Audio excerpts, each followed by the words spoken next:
ధ్యాయేత్ పద్మాసనస్థాం వికసితవదనాం పద్మపత్రాయతాక్షీం హేమాభాం పీతవస్త్రాం కర్కలదలసద్ధేమ పద్మాంబరాంగీం సర్వాలంకారయుక్తాం సకలమభయధాం భక్తనమ్రాం భవానీం శ్రీవిద్యాం సకలసునృతాం సర్వసంపత్ప్రదాత్రీం. ఓం శ్రీ బెజవాడ కనకదుర్గాదేవ్యై నమః. ఓం శ్రీ దుర్గామల్లీశ్వరాభ్యాం నమః. మనకి ఈ యొక్క గురుగ్రహము తర్వాత శుక్రగ్రహము ఇవి ముఖ్యమైనటువంటి గ్రహాలు.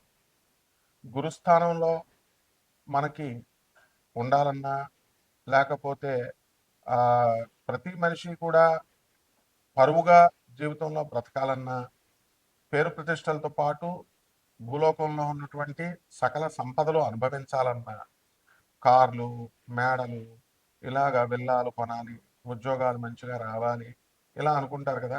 ఈ 2 గ్రహాల్లో కంపల్సరీ వీటి యొక్క అనుగ్రహం మనకు ఉండాల్సిందే. అలా కాకుండా మనకి పెద్దవాళ్ళు చిన్నప్పుడేమో తల్లిదండ్రులు చెప్తారు, అది రవిచంద్రులు ఇద్దరు కూడా, తల్లి చంద్రుడు, తండ్రి రవి. మరి వీళ్ళు చెప్తున్నటువంటి సలహాలు మనం వినకుండా మనం పెద్దవాళ్ళు అవుతాం. తర్వాత స్కూల్లో మాస్టర్లు వీళ్ళు చెప్పేటటువంటి మాటలు ఇవన్నీ కూడా మనం వినం. తర్వాత ఇబ్బంది పడేది మనమే అన్నమాట. ఇలా వినకపోవడానికి గల కారణాలు ఏమిటంటే, ఆ గురువు కానీ శుక్రుడు కానీ మనకి ఉచ్చక్షేత్రాల్లో కానీ మిత్రక్షేత్రాల్లో కానీ లేకుండా మనకి వ్యతిరేకమైనటువంటి స్థానాల్లో శత్రుక్షేత్రాల్లో కానీ శత్రుగ్రహాలతో కానీ పాపపు స్థానాల్లో కానీ ఉన్నట్లయితే తప్పకుండా మనకి వక్రబుద్ధులు వస్తాయి. అంటే చాలామంది చూడండి ఓవర్ థింకింగ్ చేస్తారు. పరిచయమైన వెంటనే వాళ్ళ పుట్టు పూర్వోత్తరాలు అన్నీ అడుగుతారు. అసలు 1 నిమిషం మాట్లాడటమే చాలరా బాబు అని మనం అపాయింట్మెంట్ ఇచ్చామనుకోండి, ఎలా ఎంత డీటెయిల్డ్గా పెడతారంటే వీళ్ళు మామూలుగా ఫ్రెండ్స్ కలుసుకున్నటువంటి వాళ్ళే వాళ్ళు ఇంకా ఏదో వీడికి పిల్లనిస్తున్నట్టు ఏదో వీడి యొక్క పుట్టు పూర్వోత్తరాలు ఇవి అనవసరమైన విషయాల మీదకి ట్రాక్ వెళుతుందన్నమాట. అలాగే పెద్దలు చెప్పినటువంటి దాన్ని మనం వినకుండా మరి చాలామంది ఇప్పుడు ప్రేమ వ్యవహారాలు కనుక మనం తీసుకున్నప్పుడు మంచి వ్యవహారాలు మంచి మాటలు చెప్తున్నా వినకుండా పెడదారిని పడతా ఉంటారు. చెడ్డవాళ్ళతో నమ్మడము, చెడ్డవాళ్ళని ప్రేమించడము, లేకపోతే చెడ్డవాళ్ళతో మరి అక్రమ సంబంధాలు పెట్టుకోవడము, ఇలా ఏదో రకంగా మంచి వాళ్ళు చెప్పేటటువంటి వినకుండా, గురువులు చెప్పేది తల్లిదండ్రులు చెప్పేది వినకుండా ఎవరిష్టం వచ్చినట్టు వాళ్ళు వెళ్ళిపోతూ ఉండడం అనేటటువంటిది జరుగుతాయి. దీని అంతటికీ కూడా మనకి ఈ ఏమిటి పర్యవసానము అంటే లాస్ అవుతాం మనం, అందులో డౌట్ లేదు. కానీ ఎలాగా అంటే శని శని ఆకర్షిస్తుంది అనమాట.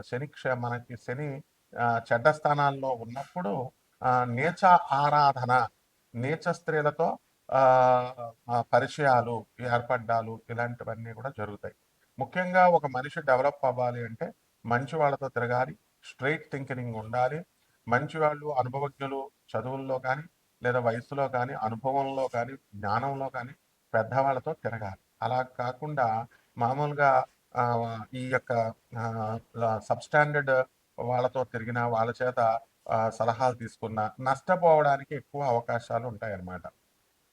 అలాగే ఈ శని నీచక్షేత్రాల్లో ఉన్నప్పుడు నీచ శక్తుల్ని అంటే మనిషి కంటే కూడా హయ్యర్ ఎనర్జీస్ అంటే దేవతలు, యక్షులు, కిన్నరులు, కింపురుషులు ఇలా మనకి మంచి చేసేటటువంటి వాళ్ళు. ఇంకా క్రిందకి వెళ్ళేటటువంటి నీచ శక్తులు ఏంటంటే క్షుద్ర శక్తోపాసన, కర్ణపిశాచి విద్యలు ఇలాంటివన్నిటికి కూడా ఆకర్షితులవుతారు. మనం కర్ణాటకలో ఆ మధ్యకాలంలో చూసాం, ఒక వ్యక్తి ఫోన్ నెంబర్లతో సహా అన్నీ చెప్తున్నాడు. అది కర్ణపిశాచి స్వాధీనమైనప్పుడు అవన్నీ మామూలుగా చెప్తాయి. ఏదో పెద్ద విద్య కాదు, అది మీరు కూడా చేసుకోవచ్చు, ఎవరు కావాల్సి వాళ్ళు చేసుకోవచ్చు. అయితే అలాగే పశ్చిమ గోదావరి జిల్లాలో మనకి దుబ్బ దగ్గర రెడ్డిచెర్ల సిద్ధాంత గారి పెద్ద పేరు అనమాట.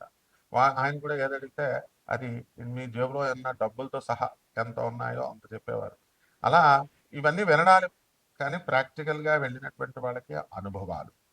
కాబట్టి ఈ ఇప్పుడు టాపిక్ ఏమిటంటే ఈ చెడ్డవాళ్ళతో మాట్లాడటము, చెడ్డ తల్లిదండ్రుల మాట వినకపోయినా, గురువుల మాట వినకపోయినా ఏమవుతుందంటే కర్ణ పిశాచి లాంటి శక్తులు కొన్ని ఉంటాయి.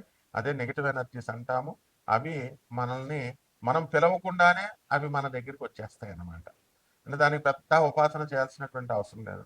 జస్ట్ ఒక 4 సార్లు, 5 సార్లు ఆ పేరుని మనం ఉచ్చరించినంత మాత్రానే చెడుని చాలా తొందరగా వచ్చేస్తది మనకి. మంచి రావాలంటే కొన్ని సంవత్సరాలు పేరు తెచ్చుకోవాలి. అలాగా తెచ్చుకున్నటువంటి పేరు ఒక్క క్షణంలో పోవాలి అనుకుంటే, ఒక్క చెడ్డ పని, చెడ్డ ఆలోచన చాలు. అలా ఈ యొక్క దరిద్ర దేవత అనండి, లేకపోతే ఈ నెగెటివ్ ఎనర్జీ అనండి, ఇవన్నీ కూడా మనకి వెంటనే ఆకర్షమైపోతాయన్నమాట. అయిపోయి మనం ఎదుగుదలకు అడ్డొస్తాయి. వక్ర మార్గాల్లో మనం అక్రమార్జితమైనటువంటి సంపాదన వీట్లి మీద దృష్టి పెడతాం. అలాగే ఈ కర్ణపిశాచి విద్యలో ఉన్నటువంటి గొప్పతనం ఏమిటంటే, మనకి ఏదడిగితే అది చెప్పుద్ది. కానీ అనవసరంగా 24 అవర్స్ చాటర్ బాక్స్ లాగా వాగుతూనే ఉంటుంది. మీరు వినే ఓపిక కావాలి అని పెద్దలు అంటూ ఉంటారు. అంటే ఏంటంటే చెడ్డవాళ్ళు ఎప్పుడు కూడా నువ్వు వినేదాకా కూడా వాళ్ళు వాటి ట్రాప్‌లోకి మీరెళ్ళే దాకా ఏదో ఒకటి చెప్తానే ఉంటారు. అందువల్ల మంచి జ్యోతిష్కులు చూడండి మా గురువుగారు మధుర కృష్ణ శాస్త్రి గారు ఎక్కువ మాట్లాడేవారు కాదు. ఎవరిదైనా చార్ట్ చూస్తే ఒక క్షణం చూసి బాగుంది. అదే బాలేదంతే. 2 ముక్కలు చెప్తారు. అలా కాకుండా ఇది అదని చెప్పేటటువంటి వాళ్ళంతా కూడా చాలా మందిని మనం చూస్తున్నాం. డైరెక్ట్ వాళ్ళు సబ్జెక్టు, ప్రిన్సిపల్, డిసిప్లిన్. జ్యోతిషం అంటే ఏంటంటే డిసిప్లిన్ అనమాట. కాబట్టి మన ఫ్యూచర్ అనేటటువంటిది డిసిప్లిన్ ఉంటేనే మనకి అబ్బుతుంది. ఇప్పుడు ఈ యొక్క శుక్రగ్రహం ఉంటే మనకి భార్య కావాలా, పిల్లలు కావాలా, తర్వాత ఈ యొక్క సంపాదన కావాలా, వాళ్ళని పెంచాలా, కార్లు కొనాలా, బిల్డింగ్లు కట్టాలా, ఏదో భౌతికమైనటువంటి ఇది ఒక డిసిప్లిన్డ్‌గా మనకి ఆ సంపద కావాలి అని ప్రేరేపిస్తుంది. అలా కాకుండా మనకి శుక్రుడు కనుక శత్రుక్షేత్రాల్లో ఉన్న శత్రుగ్రహాలతో కలిసిన కాముకుడైపోతాడనమాట. అంటే ఓవర్‌గా. కాబట్టి ఈ శుక్రుడు మనకి శత్రుక్షేత్రాల్లో ఉన్నప్పుడు ఏదో ఒక దురాశను కల్పిస్తా ఉంటాడు. అంటే ఇప్పుడు ఒక ఇల్లు కొన్నవాడు 2, 3, 4 కొనాలని. అలాగే ఒక భార్య ఉన్నటువంటి వాళ్ళు 2, 3 ఇట్లాగా అక్రమ సంబంధాల మీద మనసు వెళ్ళడము, అనవసరమైనటువంటి పరిచయాల మీదకి మనసు వెళ్ళడము ఇలాగా ప్రేరేపిస్తా ఉంటాడు. అందువల్లనే దీనికి వయసుతో సంబంధం ఉండదు. చిన్న వయసు నుంచి కూడా మరి స్కూల్ గోయింగ్ దశప్పటి నుంచి కూడా తల్లిదండ్రుల మాట వినకపోవడము ఇవన్నీ కూడా శుక్రుడు చేస్తా ఉంటాడు. కాబట్టి మనకి ఎవరైతే ఒక క్రమశిక్షణ అనేటటువంటిది ఉండి కేవలము వెరీ సిస్టమాటిక్‌గా లైఫ్‌ని లీడ్ చేసేటటువంటి వాళ్ళు మాత్రమే లైఫ్‌లో సక్సెస్ అవుతారు. ఓవర్ థింకింగ్, ఓవర్ అనలైటికల్‌గా మనం ఆలోచించేటటువంటి వాళ్ళు ఎప్పటికి కూడా బాగుపడరు. ఇది శుక్రుడు చేసేటటువంటి ఆహ్, యాంటీగా ఉన్నప్పుడు శుక్రుడు సరైనటువంటి స్థానాల్లో లేనప్పుడు చేసేటటువంటిది. ఎంతసేపు కూడా కష్టానికి ఓర్చకుండా సుఖాలు కావాలి అని వెంపర్లాడేటటువంటి వాళ్ళంతా కూడా ఈ కేటగిరీలోకి రావడం జరుగుతుందనమాట. కాబట్టి మనం ఏం చేయాలి? ఇటువంటి నీచమైనటువంటి స్త్రీలతో పరిచయాలు అనే కాకుండా శాస్త్రం ఏం చెప్తుందంటే, నీచ శక్తుల యొక్క ఆరాధన మీదకు మనసు వెళుతుంది. అదే కర్ణపిశాచి. అంటే క్షుద్ర శక్తులని, మ్యాజిక్స్ అని ఇప్పుడు కొంతమంది విభూతులు సృష్టిస్తారు, శివలింగాలు సృష్టిస్తారు, ఏవేవో ఇలా రూపాయి కాయిన్‌లు ఇలాగ వేయడాలు, ఇలాగ విభూతులు సృష్టించడం. ఇలా పెద్దవాళ్ళ దగ్గర లేకపోతే ప్రజల దగ్గర గారడీ విద్యలంటారు వీటిల్ని. దీనంతటికి కూడా ఈ విద్యలు రావడం పెద్ద గొప్ప కాదు. ఈ కేవలం ఒక 7, 8 రోజుల్లో వచ్చేస్తే చేసి చూపించినటువంటి వాళ్ళు చాలా మందున్నారు. అందువల్లనే ఇప్పుడు మనం ఎక్కడైనా సరే ఏ బాబా అయినా, ఏ స్వామీజీ అయినా ఇలాంటి గారడీ విద్యలు చేస్తున్నారన్నా, ఏ మంత్రగాళ్ళైనా చేస్తున్నారనన్నా వీళ్ళంతా కూడా ఈ కేటగిరీకి చెందినటువంటి వాళ్ళు. అంటే శని వాళ్ళకి నీచ స్థానంలో ఉండి ఆ శక్తులు ఆకర్షిస్తా ఉంటాయి.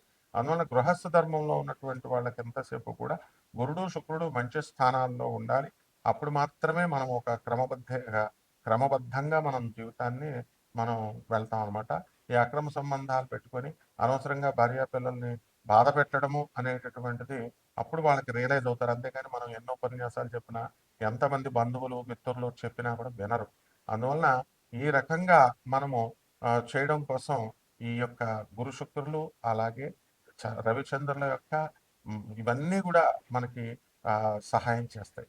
కాబట్టి మన ఇవన్నీ కూడా కోటాను కోట్ల మందికి కామన్ ప్లాట్ఫారం మీద ఈ గురు శుక్ర ఈ రవిచంద్రులు వీళ్ళంతా కూడా ఏ విధంగా ప్రభావితం చేస్తాయి అనేటటువంటిది కోట్ల మందికి కామన్ ప్లాట్ఫారం మీద మనం చెప్పడం జరుగుతుంది. అలా కాకుండా ద్వాదశుల వారి అందరికీ కూడా. అలా కాకుండా వ్యక్తిగత జాతకాలు మీరు తెలుసుకోవాలి అని అనుకున్నప్పుడు వ్యక్తిగతంగా మనకి ఈ గురుడు ఎలా ఉన్నాడు, శుక్రుడు ఎలా ఉన్నాడు, అసలు ఏం రిజల్ట్స్ ఇస్తున్నాయి, మనము ఈ యొక్క ఫ్యూచర్లో మనం ఏమైనా గాడి తప్పుతామా, లేకపోతే మనం సిస్టమేటిక్గా మనం లైఫ్ లీడ్ చేయడానికి మన గ్రహాలన్నీ సహకరిస్తున్నాయి అనేటటువంటిది, మనం ఎప్పుడు ఉద్యోగాలు వస్తాయి, పోయినటువంటి ఉద్యోగాలు లే ఆఫ్లో పోతున్నాయి, ఎందువల్ల పోయినాయి, ఎప్పుడు వస్తాయి ఇవి, ఎలా నిలబెట్టుకోవాలి, వచ్చినా కూడా మళ్ళీ చాలామంది పోయినటువంటి వాళ్ళు ఉంటారు. ఈ రకంగా ఇవన్నీ కూడా మనం పరిగణలోకి తీసుకోవాలి అని అనుకుని తెలుసుకోవాలనుకునేటటువంటి వాళ్ళు తప్పకుండా మనకు కాల్ చేయొచ్చు. కానీ ఇక్కడ డిసిప్లిన్గా ఒక క్రమబద్ధంగా ఉండాలి. లైఫ్ని సీరియస్గా తీసుకొని సీరియస్గా సలహాల కోసం అడిగేటటువంటి వాళ్ళు మాత్రమే కాల్ చేయాలి. కాబట్టి 12 ద్వాదశ రాశుల మీద ఈ గురు శుక్రుల యొక్క ప్రభావము అనేటటువంటిది మనకి ఎలా ఉంటుందో ఈ వీడియోలో ఒక్కొక్క రాశి వారిగా చూద్దాం. కుంభరాశి, ఈ కుంభరాశి వారికి అందరికీ కూడా మనకి ఏలినాటి చాలా అధికంగా జరుగుతుంది. దాని ద్వారా ఆదాయాలు ఇవన్నీ కూడా బాగున్నప్పటికీ కూడా మనస్సంతా కూడా కొంచెం నీరసంగా ఉండడము, తర్వాత నిరుత్సాహంగా ఉండడము, ఇలాంటివన్నీ కూడా జరుగుతాయి. అయితే ఈ గురు శుక్రుల యొక్క ప్రభావం ఈ జాతకంలో మంచి క్షేత్రాల్లో కనుక ఉన్నట్లయితే మనకి అద్భుతంగా ఈ కన్ఫ్యూజన్స్ నుంచి బయటపడడానికి అవకాశాలు ఉంటాయి. అయితే ఈ గురుగ్రహం మనకి మిథున రాశిలో ఉండి ఈ యొక్క కుంభరాశి వారికి అందరికీ కూడా మంచి పట్టుకున్న ప్రతి పనిలో కూడా సక్సెస్ని ఇస్తుంది. ఎంతవరకు పనులు లేక బాధపడుతున్నటువంటి వాళ్ళకి పనులు అనేటటువంటివి కల్పించడం జరుగుతుంది. బిల్డర్లుగా ఉన్నటువంటి వాళ్ళు అధికంగా సంపాదించడము, బిల్డింగ్లన్నీ కూడా అమ్ముడవడము ఇలా జరుగుతాయి. హోటల్ వ్యాపారాలు, సాఫ్ట్వేర్ కంపెనీలకి కొత్త కొత్త ప్రాజెక్ట్స్ రావడము, అలాగే బట్టల షాపులు, కిరాణా షాపులు ఇవన్నీ కూడా బ్రహ్మాండంగా జరుగుతాయి. హోల్సేల్ వ్యాపారాల్లో ఉన్నటువంటి వాళ్ళకి ఆదాయాలు బాగా పెరగడానికి అవకాశాలు ఉన్నాయి. అలాగే ఫర్నిచర్ ఎక్కువ కొత్తగా మీరు కొనడాలు ఇవన్నీ కూడా ఎక్కడ కూడా కాంప్రమైజ్ కారు. ఆదాయాలు మనకు తక్కువగా ఉన్నాయా, లేదా ఏలినాటి ఏం జరుగుతుందా అని అలాంటివేమీ కూడా చూసుకోకుండా ఇంటికి కావాల్సినటువంటి అన్నీ కూడా ఖరీదైనటువంటి వస్తువులు కొనడము, అలాగే మీ చేతుల మీదుగా ఇతరులకు అందరికీ కూడా ఇల్లు కొనిపెట్టడాలు ఇలాంటివన్నీ కూడా చేస్తారు. అయితే ఈ రాశి ఉద్యోగస్తులు ఎవరైతే ఉన్నారో అటువంటి వాళ్ళకి ప్రమోషన్స్ రావడాలు ఇలాంటివన్నీ జరుగుతాయి. అయితే ప్రైవేట్ ఉద్యోగాల్లో ఉన్నటువంటి వాళ్ళకి వాళ్ళ యాజమాన్యాలన్నీ కూడా గౌరవించి వాళ్ళని గుర్తించి వీళ్ళకి ప్రమోషన్స్ ఇవ్వడము ఇలాంటివన్నీ కూడా జరుగుతాయి. అయితే నిరుద్యోగులుగా ఉన్నటువంటి వాళ్ళకి ఈ కుంభరాశి వాళ్ళకి కొంత పనులు దొరకడానికి అవకాశాలు ఉన్నాయన్నమాట. అలాగే అక్రమ సంబంధాల్లో ఉన్నటువంటి మగవాళ్ళు మరి ఎవరైతే ఉన్నారో అటువంటి వాళ్ళంతా కూడా ఇమీడియట్గా వీళ్ళ అన్ని వదులుకోవడం అనేటటువంటిది మంచిది. ఇలాంటివన్నీ కూడా అలా ఈ రాశి వారికి, కుంభరాశి వారికి మామూలుగా ఈ పండగల్లో అధిక ఖర్చు ఇవన్నీ కూడా ఊర్లు వెళ్ళడము, ఆ తర్వాత కోడి పందాలు ఇలాంటివన్నీ కూడా ఉంటాయి కాబట్టి జాగ్రత్తగా బంధువులతో మంచి బ్రహ్మాండంగా ధూమ్ధామ్గా ఉండడం అనేటటువంటివి జరుగుతాయి. అలాగే ఆస్తుల కొనుగోలులు అనేటటువంటివి జరుగుతాయి. లేకపోతే బంగారం కొనుగోళ్ళు, బంగారం ఇంతకుముందు గతంలో మనం కనుక తాకట్టు పెట్టినట్లయితే వాటిని ఎలా విడిపించాలి అనేటటువంటి ఆలోచనలతో మీరు వ్యాపారాలు చేయడము ఇలాంటివన్నీ కూడా బ్రహ్మాండంగా ఉంటాయి. అయితే ఈ కుంభరాశి వారి వల్ల వారికి సంతానం వల్ల కాస్త సంతోషము అనేటటువంటిది కలగడానికి అవకాశాలు ఉన్నాయి. ఇంకా బాగా ఈ కుంభరాశి వారికి జరగడానికి పరిహారాలు ఏం చేస్తూ ఉంటాయో చూద్దాం. పరిహారాలు, ఈ రాశి వారందరూ కూడా మనకి రావి చెట్టు చుట్టూ ప్రదక్షిణాలు చేసుకోండి. ఓం శనేశ్వరాయ నమః అంటూ ప్రతిరోజు కూడా 108 సార్లు ప్రదక్షిణాలు చేయాలి. అలాగే మేడి చెట్టు దగ్గర అనఘా అమ్మవారు, అలాగే స్వామివారు గురుదేవులైనటువంటి దత్తాత్రేయ స్వాముల వారు కొలువై ఉన్నారు 64 యోగిని గణాలతో. మరి అందువలన ఆ యొక్క ఈ ఈ మేడి చెట్టుకి అత్తి చెట్టు అని అంటాం. ఈ చెట్టుకు నీళ్లు పోస్తూ చక్కగా దిగంబర దిగంబర శ్రీపాద వల్లభ దిగంబర, దిగంబర దిగంబర బ్రహ్మ విష్ణు మహేశ్వర, దిగంబర దిగంబర దత్తగురు దిగంబర అంటూ వీళ్ళందరూ కూడా మేడి చెట్టు చుట్టూ ప్రదక్షిణాలు చేయాలి. అలా చేయలేనటువంటి వాళ్ళు ఇంత పెద్ద మంత్రం అనుకుంటే ఓం దత్తాత్రేయాయ నమః అంటూ చేసుకోండి. అలాగే ఈ రాశి వారికి అందరికీ కూడా మనము గురు చరిత్ర పారాయణ మీరు అధికంగా చేయాల్సినటువంటి అవసరం ఉంది. పారాయణ చేయడం వల్ల మీకు చక్కగా గురు శుక్రులు ఇద్దరు కూడా బ్రహ్మాండంగా కనెక్ట్ అవుతారు. అలాగే శుక్ర జపం చేసుకోండి, శుక్ర స్తోత్రాలు చదవండి. శుక్రుడికి కిలోంపావు బొబ్బర్లని తెలుపు రంగు వస్త్రాలను ఇచ్చి పేద బ్రాహ్మణులకి శుక్రవారం నాడు ఉదయం 6 గంటలకి దానం చేసుకోండి. అలాగే దశమహావిద్యల్లో ఒకటైనటువంటి కమలాత్మిక అమ్మవారి యొక్క హోమాన్ని మీ ఇళ్లలో జరిపించుకోవడం ద్వారా మంచి ఫలితాలు మీకు రావడం జరుగుతాయి. అలాగే తామర పుష్పాలతో ఓం మహాలక్ష్మి నమః అంటూ తామర పుష్పాల పూజ చేసుకోండి. అలాగే హోమం కూడా మహాలక్ష్మి హోమం కూడా చేసుకోవచ్చు. అలాగే చక్కగా ఈ యొక్క తులసి కోటలో తులసికి కొత్తది వేసుకొని చక్కగా ఆ అమ్మవారికి పూజలు చేయడం ద్వారా తులసి అమ్మవారికి బ్రహ్మాండంగా మీ యొక్క భవిష్యత్తు అనేటటువంటిది ఉంటుంది. అలాగే ఈ రాశి వారికి మనము కొంత మనం అప్పు ఇచ్చినటువంటి వాళ్ళు ఎవరైతే ఉన్నారో బయట వాళ్ళకి అది రావడం లేదండి అని అనుకునేటటువంటి వాళ్ళందరికీ కూడా మంగళవారం కూడా చేయాల్సినటువంటి అవసరం ఉంది. అయితే మంగళవారం నాడు డైరెక్ట్గా మీరు ఓం సుబ్రహ్మణ్యేశ్వరాయ నమః అంటూ మీరు చేసుకోవాలి. ఓం మురుగన్ అని చెప్పో లేదా ఓం శరవణ భవ అనేటటువంటి మంత్రంతో. అంతేకాదు ఈ రాశి ఇవన్నీ కూడా పరిహారాలు ఎప్పుడు యోగిస్తాయంటే కేవలం పూజలు చేస్తుంటే యోగించడం పూర్తిగా. Service to humanity is real service to God అని చెప్పి స్వామి వివేకానంద చెప్పారు. కాబట్టి ఎట్టి పరిస్థితుల్లో కూడా మనము పేదవారికి, అనాథలకి, సాధువులకి, తర్వాత ఈ యొక్క వికలాంగులకి మీరు దాన ధర్మాలు చేసుకోవడం ద్వారా మీకు బ్రహ్మాండంగా ఈ యొక్క జాతకం అనేటటువంటిది ఉంటుంది. శుభమస్తు.